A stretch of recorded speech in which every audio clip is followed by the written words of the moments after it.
Jake, very good to see you. Good to see you, Liam. How's it going up at the Fringe? Very, very mixed, I would say. Ooh, No, that's good intrigued on me. the whole, but I would say that it's an exercise of daily mental gymnastics. Tell me more. To be honest with you, it's a word that keeps coming up, but it's just like just trying to convince yourself you're not like the goober of the festival. Oh, is it all the sort of like social politics of it all? Everyone's so, it's an arts festival. Everyone's talking about how they're making art. I'm there putting on a live comedy quiz show. Whereas You know what everyone's, but do you know what you're doing? You're making people on. happy. You're giving people a good time. All the artists, all the people making their art, I suppose, are trying to make people smile, are they? Yeah, I think there's something else. I think there's a bit of like, I want people to go, what a profound man. Yeah. What a profound and clever man who's got a look at the world which I didn't quite know about. Yeah. But is that what people want? Like, is that what the people want? I know people want others to say that about them, but is that what people want to go away saying about someone else? Or do you just want to come out and go, you know what? That was a flipping blast. That was funny when that happened. That was funny when that happened. You know what? Should we grab another pint? Now, this is we're on a night out. That's quite a nice feeling, isn't it? No, yeah, that's what I'm saying. That's what people want. This is what I'm saying. It's if you do have gooberish tendencies, which obviously I do, you are looking around being like, bloody hell, everyone's quite cool for school around here. Everyone's very cool. Have you felt this in other years, or has it been more this year? Because you've not voiced that you were there last year. I don't remember. Do you know what? We're very lucky. We're doing quite a big. We've scaled it up big time. So maybe I'm just more aware of it because we're doing a slightly bigger room. Do you think that the bigger room has led to more people talking about it because there's maybe a bit more jealousy, a bit like, blimey, have you seen who's in one of the biggest rooms? I'm sure you can't be jealous of this face, sadly. God, that got very self-deprecating so quickly. Quick goober test for you. This is on the fly, so this may not work. Just to get a sense of what makes a goober. Mm-hmm. I'll give you a category. You tell me the most gooberish answer in that category. Yeah, okay. See what I mean? Yeah. Most gooberish suggestion for a night out. Goober. Where would a goober want to go on a night out? My mind went to like Bongo's Bingo, but I don't think that's goober. I think there's a little bit of I think it's Rev. I think it's, for me, it's Revs or Yates. It's Revs or Tiger. Yeah. Yates is a good shout. Yates. Let's get some smart shoes on. That's because we Yates. and go to and like queue up in front of a Yates. Yeah, and you want like Black Eyed Peas on and stuff like that. Let's get it started. On the album it says retarded. And they're singing it. A bit like when CeeLo Green Forget You comes on. Fuck it, middle fingers up. Fuck you. Oh, that is top goober energy on a night out. Any song with a swear word. Really sad. And fuck you. I said it. To their mates at Big Middle Fingers. Yeah. Great. Have you got any more categories? Most gooberish crush to have. Most gooberish person to be like they're fit. Oh, Megan Fox. Yeah. It's just classic, isn't it? Lily Phillips.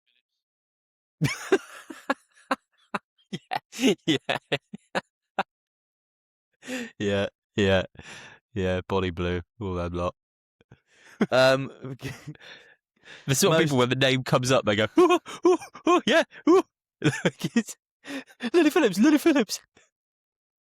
Most gooberish meal, gooberish food.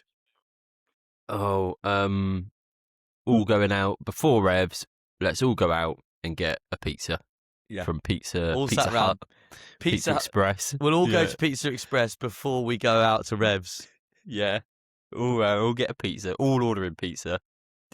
Pepperoni. Can I get margarita? It's just pepperoni or margarita. No one's getting sort of anchovies or anything. Diavolo, mate, that is spicy as fucking heck. Mate, and then that's the talk. That's the chat of the dinner section of the evening. Like, no, watch him. Go on. No, you ordered it, mate. You ordered it. Get it down here. He's ordered ketchup. You can't have ketchup with pizza. That sort of chat. Yeah. Oh, that's good fun, actually. That is good fun. If at any point you ever want to ask me a gooberish category, please do. Yeah, I could do that's really good. I could run and run. The goober category.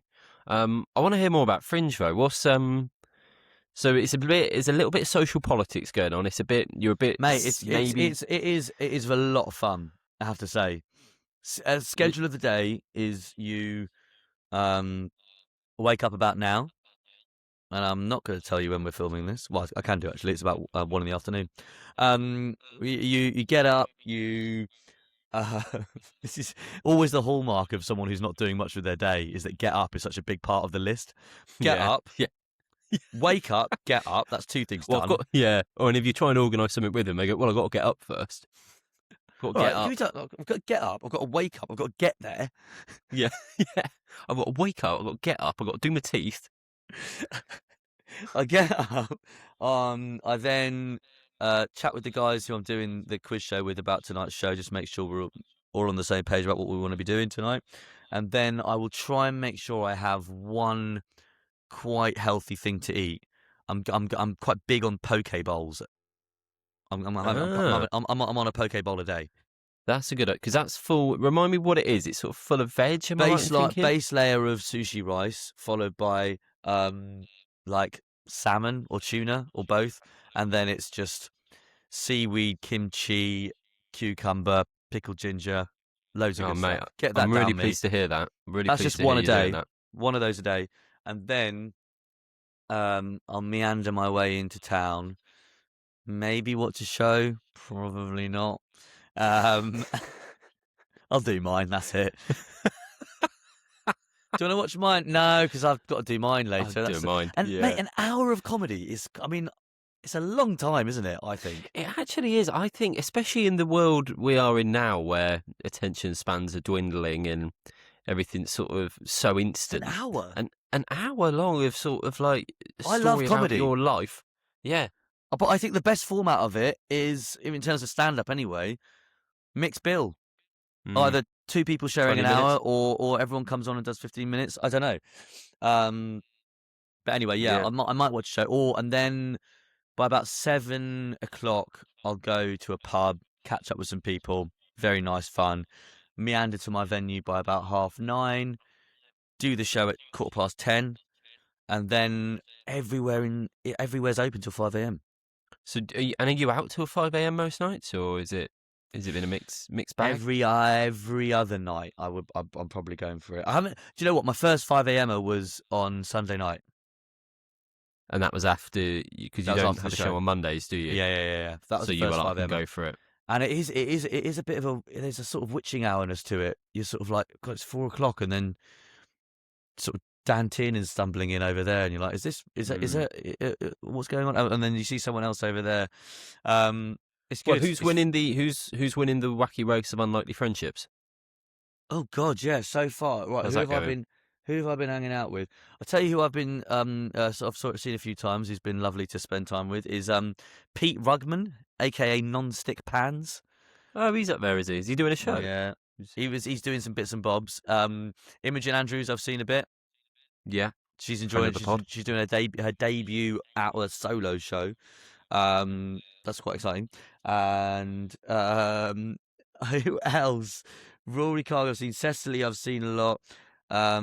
It's been a lot of existing friends, seeing them more of. Who have I? But I'm yet to find my brand new friend. Right. Okay. I'm looking forward to find out who the brand new friend is. Why don't we go on the prowl when you're there? Yeah, when you come up, you can sort of wingman me to try and find a new friend. That's gooberish. That's goober. That's fucking gooberish. It's so goober. Let's see if you can find a new friend. Go and find new friends. Wingmanning you to find a friend. It's just nothing like it. It's great. It's so great. What shows? You must have seen some shows. I've seen first week I've been like just focusing on the show. I'm going to start seeing loads now. You've not seen any? You've not been to any show? Mate, that is a secret between you, me, and whoever's watching this. I've had to just take it easy. Yeah. Get your first week done, and then you're in. Jake is not a narcissist. Yeah, he just only does his show 30 times and won't see anyone else's. No, that does not make him a narcissist. We're starting a new week. Tuesday's the start of my week. I'll be seeing 3 shows today. Don't you worry. But that is it. That is it. 3 shows. It's 4 o'clock. It's 4 o'clock. You're on in a few hours. You better get moving. There. We'll get there. No, we'll start. I'm going to start. The first week is like setting up a lot of stuff. We've been in and out of tech stuff. It's been really fun setting the show up, but we need to work hard. What has been very good is meeting some Pub Quiz Pod listeners after the show. Oh, listeners. Yeah. Well, I didn't specify whether they watched the YouTube or not, but they are aware of the show and came because of it. Yeah. There was So I do my so producer Connor of this show. He is the DJ on stage at my Not Another Quiz Night show. Fun fact. And fun fact, I think it's an open secret. He has the gout. He's got the gout. Mm-hmm. We had some blokes in their 60s who were all on sort of like boys' weekend away, who came to the show. We had a drink with them after. The joy he had chatting to those men about their gout was unparalleled. He absolutely loved it. He was like, I found my people. I found my people. It was a beautiful thing to see. He's got his tribe, the gout tribe. It was beautiful. Oh, what have you been doing while I've been here then? There's not much to report from me. I mean, I was really hoping what would sustain is hearing all about you in Edinburgh. I've been home alone for the weekend, so I've had about 4 or 5 days on my own, and I've really got into Desert Island Discs. It's one of the most beautiful podcasts you can listen to. I would advise, yeah, love it. I would advise, and and if anyone's listening to this and wants a way to sort of self-regulate themselves, one of the things that can give you just pure comfort if you're ever having a bit of a down day is if you can time getting into the bath at the same time that the floaty theme music comes on, you genuinely feel that you're floating away onto a desert island. The theme music is beautiful. It's just gorgeous. Have a bath with it. Also, can I just say quickly, if you're hearing any noise, right next to me is a window, and the window cleaner's at it. At it? So what, having sex outside? No, he's not. No, the window cleaner's at it outside. He's window cleaner's. He's literally. I could reach out and grab him. If I opened the window, he'd be on the pod. Harness or no harness? Harness. I saw a window cleaner in London before I came out. It was on stood out of a 3rd floor window, got onto the little ledge of the window and was just doing it. No harness. Really? No harness. Absolutely. No harness? No harness. Outside of a 3rd floor, he climbed out and he was on the ledge like that. Unbelievable stuff. Flipping A. Try and have a bath with Desert Island Discs. I'll guarantee it'll be one of the most beautiful things you ever do. I will do that. I've listened to 6. Well, I was just going to say I've listened to about 6 or 7 episodes. I'd say it's been 6 comedians and 1 musician. Do you want to have a guess at any of them, whom they might be? I imagine there'd be an overlap with the ones that you've listened to as well. I listened to a lot of the comedian ones. The musician one will be Morrissey. Yeah, spot on. That was the first one. That was one that got me in. I saw an interview. Came up as like a YouTube recommended, and then that's what got me into Desert Island Discs. I saw an interview the other day with Johnny Marr, where with this interviewer being like, "Do you regret at the time having to give over some of the most beautiful riffs ever written to Morrissey? When half the time you get something genius, and half the time you'd get Some Girls Are Bigger Than Others." And he was like, yeah, I guess I've got to stick with it. I re-listened to Some Girls Are Bigger Than Others. It's a beautiful song, like musically, and then you're like, what are you fucking banging on about? What are you banging on about? Some girls are bigger than others. Some girls are bigger than others. Some girls' mothers are bigger than other girls' mothers. And we've just, but this is it. This is it though, because you've heard There's a Light That Never Goes Out, and because you've heard How Soon Is Now, and because you've heard Hand in Glove, you're forced to be like, listen to Some Girls Are Bigger Than Others and go, well, it's poetry. I don't understand it. But it's poetry. It probably is feminist. It probably is feminist. I don't think it is. He's just saying there are some massive girls, and they are born to women who have got massive mothers. That's all he's saying. He's not saying anything. There is no other layer. I bet there's so many songs and so much poetry that if you just apply the single question, what if there is no other layer? You'd think, what are we doing as a society in art? What are we doing? It's a bit of a theme of women's sizes in some of the music, because there's the, William, it was really nothing. Yeah. The Smith song, there's the lyric, how can you stay with fat women? Well, he's saying to his mate, I think his mate's getting married, William, and he's saying, do you really, and he says to him, how can you stay with a fat girl who'll say, would you like to marry me? And if you like, you can buy the ring. I mean, if you just say the question, what if there is no other layer? He just hates women. He's got girlfriend in a coma. There are times when I wanted to murder her. There are times where I wanted to strangle her. That's tongue in cheek. Yeah, that's tongue in cheek. Yeah, one.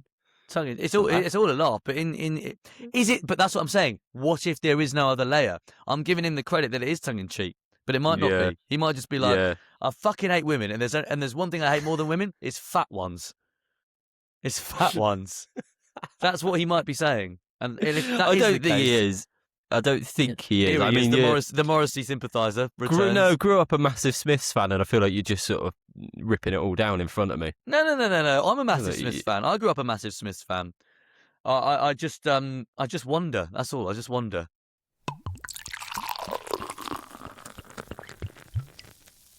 So guess who else I listened to then? Comedians. It was all comedians after this.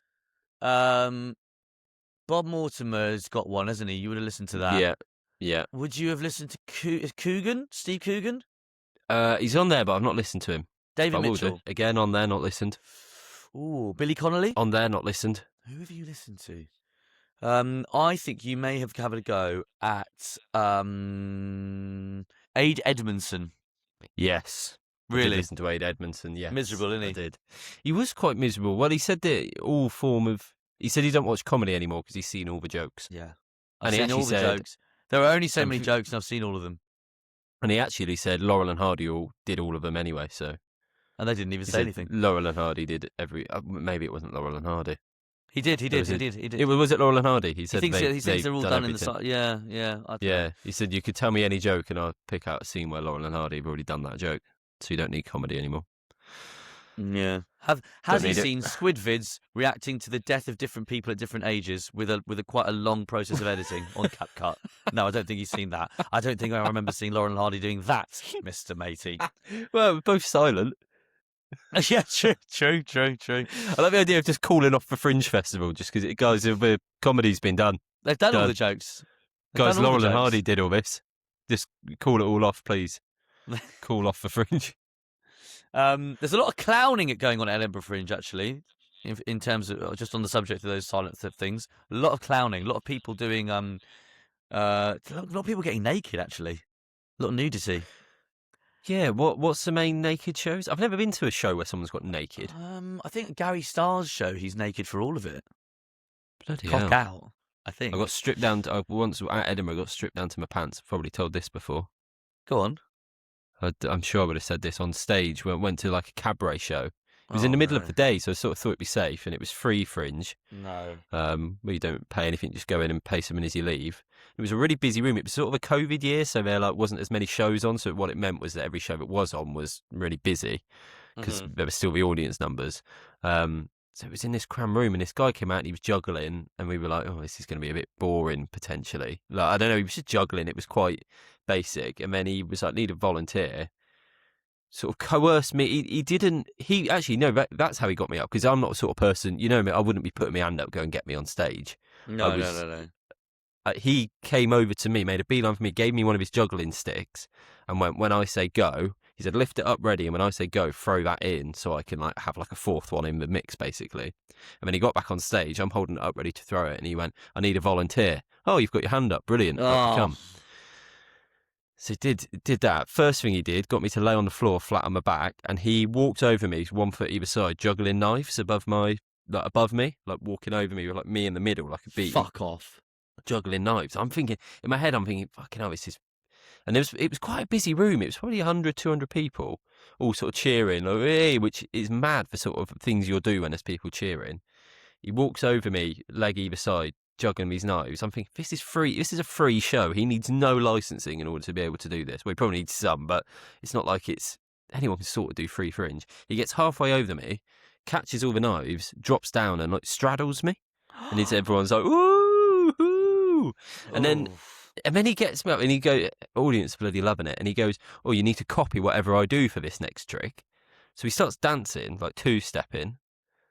So then music's on, and he's like, come on then. So I start two-stepping, copying, audience clapping, 100 people clapping. Hey. Kicks his shoes off. I'll kick my shoes off.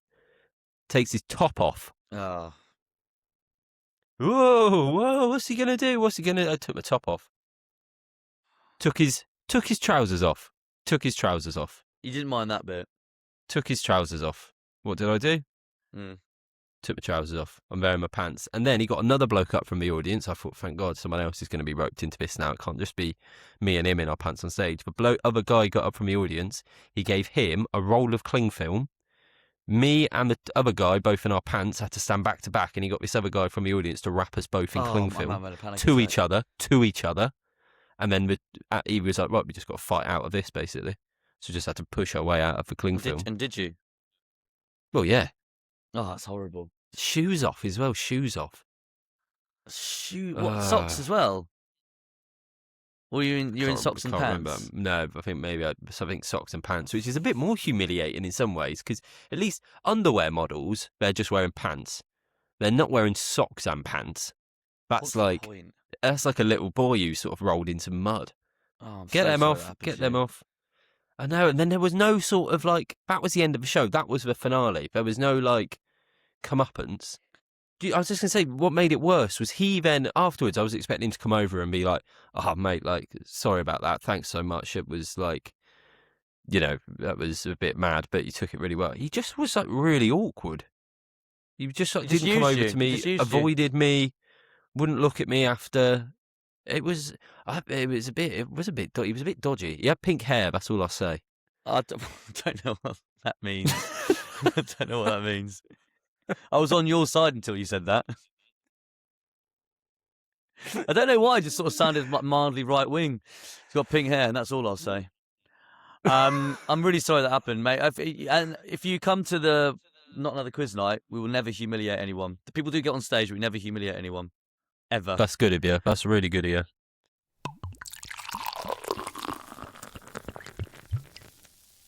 So, Jake, as we know, we're trying to have a quiz element to these bonus episodes. And this week, I was doing a bit of a sort out, and I stumbled across a little artifact.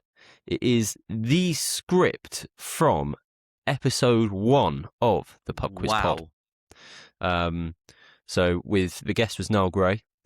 And I'll tell you what I'll do. So, yeah, this is the one we used. It's got all the answers written on it. I don't know what I'm saying it is. I mean, we did it about 18 months ago. I'm talking about, like, I've just found something off the Titanic. It was more of it was next to a bottle of Guinness, actually, that was found in a shipwreck. It's very interesting. Someone's been across the news this week. Oh, you got to be. I did a Radio 4 show. Mate, I listened to the whole thing. Mate. I listened to the whole thing. It was brilliant. You were fantastic. I was shitting myself about it. They said, you're doing a Radio 4 topical show. You're on with Susie McCabe and Vittorio Angeloni. I said, well, I might as well give up. What's the point? What am I going to say if they're on it? What am I possibly going to say? It did actually go quite well in the end. I enjoyed it a lot. But my God, it was great. I didn't sleep all night beforehand. Really? Yeah, it got in my head. Well, you were brilliant. I'm not ashamed to say it. Are you doing any more of them? Wouldn't have thought so. No, I don't know. Yeah. But it was fun. It was very fun. So I say I've planned something. I've got the quiz, the script, and the quiz from the first episode. What I thought might be good is to do you some questions from it and see if, not that you can get the right answer, if you can get the answer that we would have said. Oh wow! Okay, a year and a half ago. I'll try and do both. So the team name we had was the Algorithm Addicts. That's what Noel gave us. So this was the first one. It was sent in by Sean Pritchard from the Three Colts Tavern in Bethnal Green. Oh yeah. Has he become a gladiator? No, he didn't send another one in. Sean, send another one in, mate. Did the first one and that was it? Well, if you're still doing it, his quiz runs the first and third week of the month, and with a monthly special at the end. For example, it might be Harry Potter, it might be Peep Show, it might be Lord of the Rings. That. He's one of them. Yeah. So round 1 was general knowledge. So I don't want you to get necessarily the right answer, but could you get the answer that we said? What is the number that appears on the Heinz ketchup bottle? Oh God, I remember us getting this wrong, and I think we fixated on 52, like one for each day of the year or something, or each week of the year. 52, I think we put. But that's not the answer. The answer's like 12, I think. What's the highest mountain in the UK? We would have got this right. We would have put Ben Nevis. Okay. We'd have got that right. Who discovered penicillin? We'd have got this right as well. It's Alexander Fleming. Is it? Or did he study the vaccine? No, the vaccine was Jenner. And then, Alexander Fleming. Other than ready salted, what was the first flavour of crisps introduced to the UK? What did we say? We said cheese and onion. Okay. We've said cheese and onion. And which London department store was the first to introduce an escalator, then known as a moving staircase? The answer's Harrods, but I don't think we put it.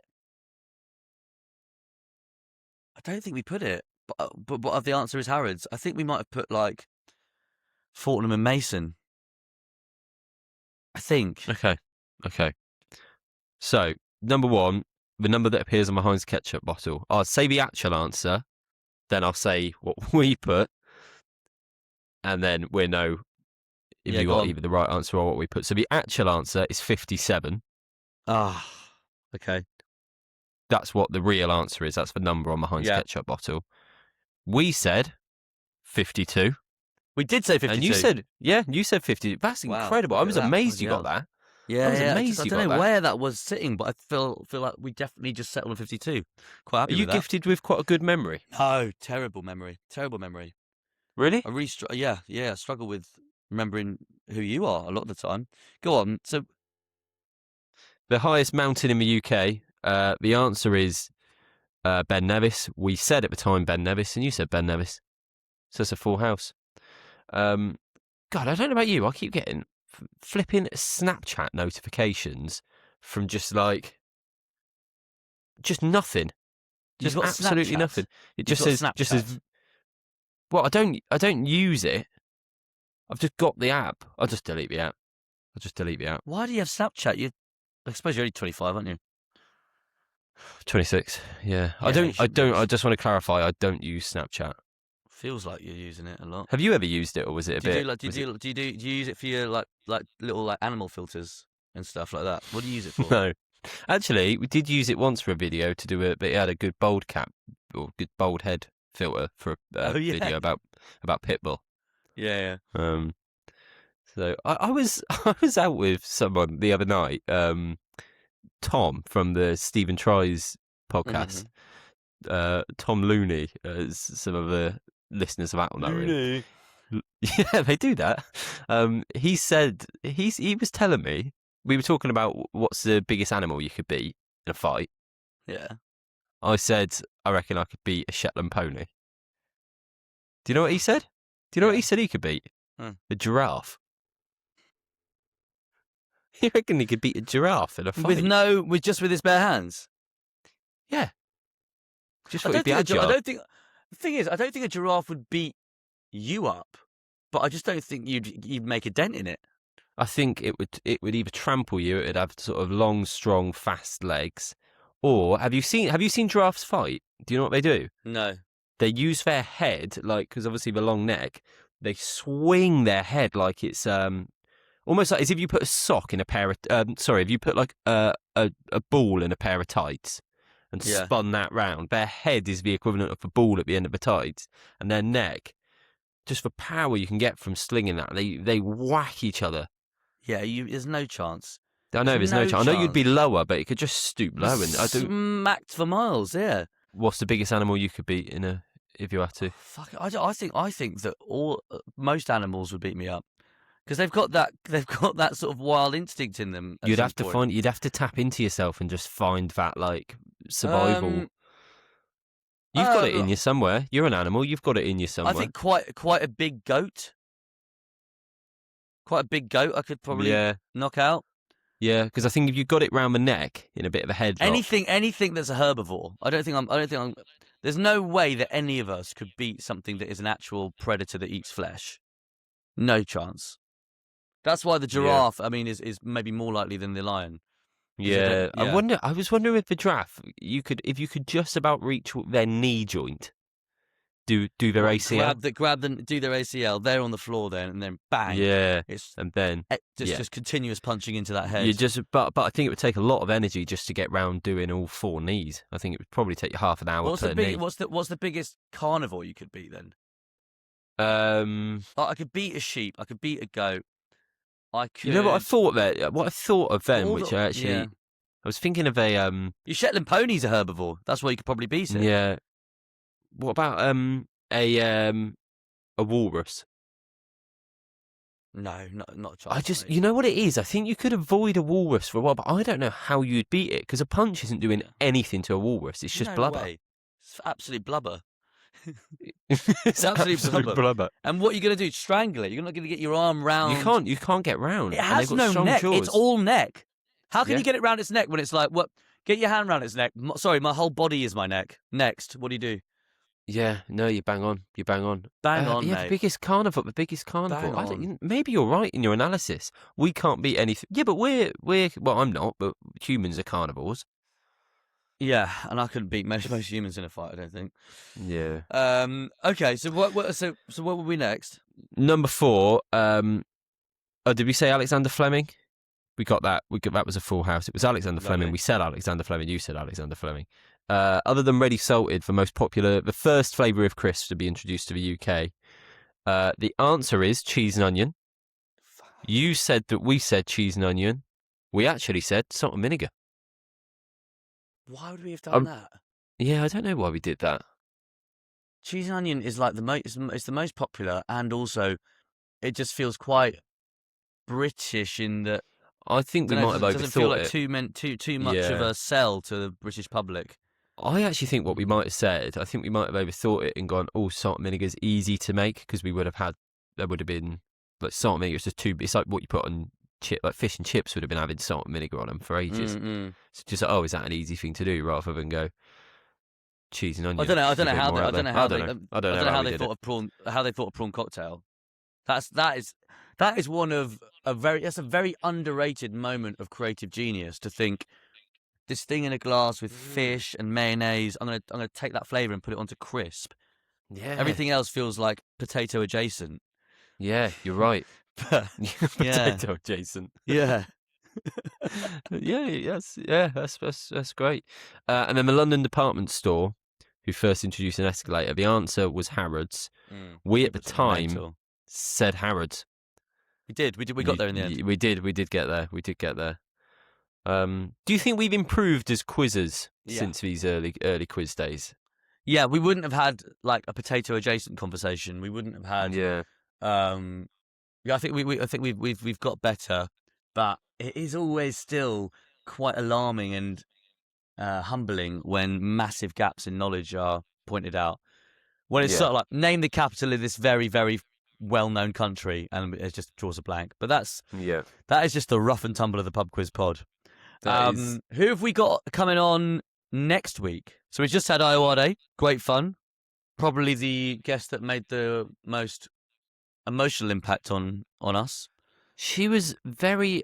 What I said it in the episode, but what I found amazing about her was she was so purposeful in her talking, which is so sort of the opposite of me. She meant what she said. She knew what she wanted to say, and she meant what she said. She just said what she bloody meant. Yeah, she calls a spade a spade. But we have now got someone else who's very purposeful in their talking next week. Cody Darla. Yes. 1.7 million Instagram followers, book coming out, sort of just like an expert on any issue going on in the world at any time. It was a very informative episode. There's some stuff I learned. I love hearing the interesting facts from people, but this one coming up, his interesting fact led to just a whole eye-opening moment for me, which I'm excited for people to hear. Yeah, yeah, and what a lovely guy as well. They're all lovely people, aren't they? Lovely people, apart willing from to give up an 3, 2, afternoon. 1. Glad we're both agreed on that. They were mate, nasty. Unbelievable. All right, man. Well, look, I look forward to the Cody Darla episode. I look forward to seeing you again this time next week. But for now, goodbye.